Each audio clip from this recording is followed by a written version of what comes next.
Let me ask you something. Who do you think should go to hell? No, I'm serious.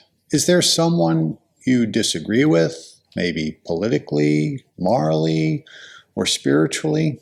Someone whose actions they feel so wrong, so dangerous that you think they belong there. Maybe you've even said it. Maybe you've only thought it. It is a very human impulse to judge, to separate, to send the bad ones somewhere far away. But that impulse says more about us than it does about God, because Emanuel Swedenborg puts it plainly. The Lord does not cast anyone into hell. Spirits cast themselves in.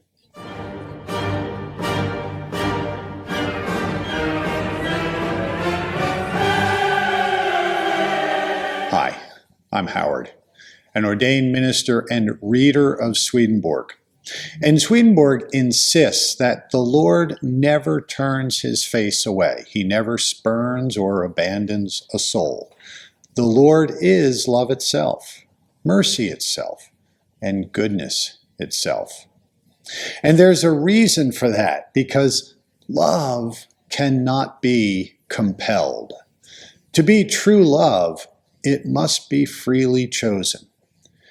So God invites, God draws, God waits, but we are free to accept or to reject.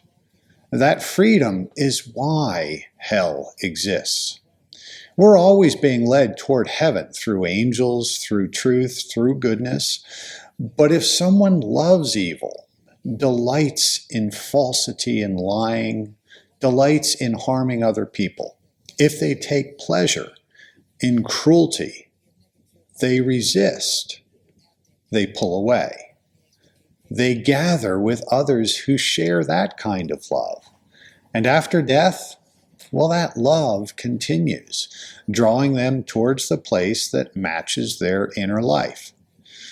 Swedenborg says some spirits look like they're diving in head first, not because God throws them, but because they want it. They freely cast themselves into hell. It can look like punishment from the outside, because to those who love light, the rejection looks like being thrown away. But the reality is different. The Lord's presence is constant. It's our acceptance that varies. Even the punishments that we see in the spiritual world, Swedenborg says, they don't originate in God. They arise from the evils joined to their consequences, the natural outcome of what a person loves and does. So what does this mean for your life?